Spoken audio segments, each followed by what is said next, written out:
Now Kate Henderson was sure. She had seen the clean-shaven man with faded jeans, olive t-shirt, and fawn trainers while she waited in line at the butcher's shop on the square. And the woman with dark glasses, a lime sundress, and what looked like a blue Chloe handbag had been paying for parking just in front of them when they arrived in the centre of town an hour ago. Kate put down the giant aubergines she was about to buy, nodded regretfully at the wizened Frenchman behind the trestle table, and wandered nonchalantly back along the market stalls until she was standing beneath the entrance to the grand cathedral, the Église Notre-Dame de Bergerac. She glanced up at the clock and wove her way across the road and into the pedestrian zone beyond. It was the kind of day the south of France had been invented for, perhaps 23 or 24 degrees in the sun, and she was grateful for the patches of shade as she turned left and wandered along a side street, gazing unhurriedly into the shop windows. She went into a store selling the most expensive stationery she'd ever seen and spent a few minutes trying out fountain pens at the counter. When she emerged again, she didn't look back and was careful to move with the same relaxed gait and rhythm. She walked on through a covered market, stopping to buy some pastries, and finally got back to find her husband and children still at the table in the little square, lingering over the dregs of their coffee. "Success?" Stuart asked, noticing that his wife was carrying little in the way of groceries. "Yes, we need to go."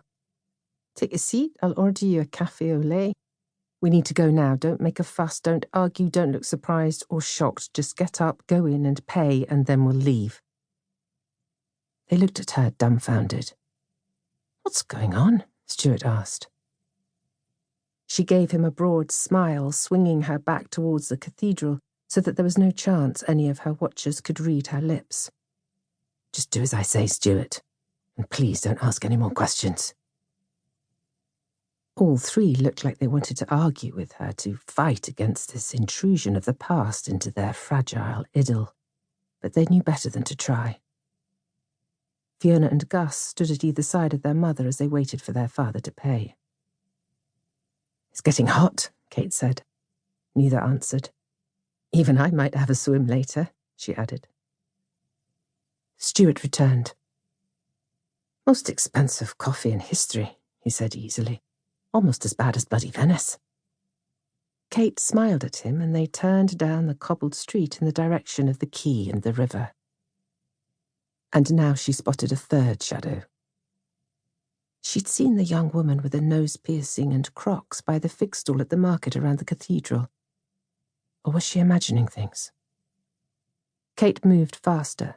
She took Fiona and Gus's hands and they held on to her willingly. "Come on," she said. She wanted to run and was starting to pull along both her children. "What is it?" Stuart whispered again. "What spooked you?" Kate shepherded them across the road, which ran alongside the Dordogne River, sparkling now in the midday sun. The quay doubled as a car park. "Get in," Kate said, as they reached their rented Renault Clio. She took the keys from Stuart. "You're not insured," he said, but she ignored him. She slid in behind the wheel, pulled the driver's seat forward, glanced in the rear view and side mirrors. The man in the olive t-shirt was 40 or 50 yards behind her, but moving fast. "What the hell's going on?" Fiona's voice was shrill with fear. Kate reversed steadily, ignoring her daughter. As she turned onto the road, she watched the man get into a black Volkswagen Golf, the girl with a pierced nose joining him. "Damn," she said.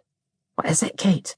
Stuart asked as she spun around the corner, accelerated to the top of the slope, and swung right onto the narrow old bridge that led away from the town. "I don't know yet."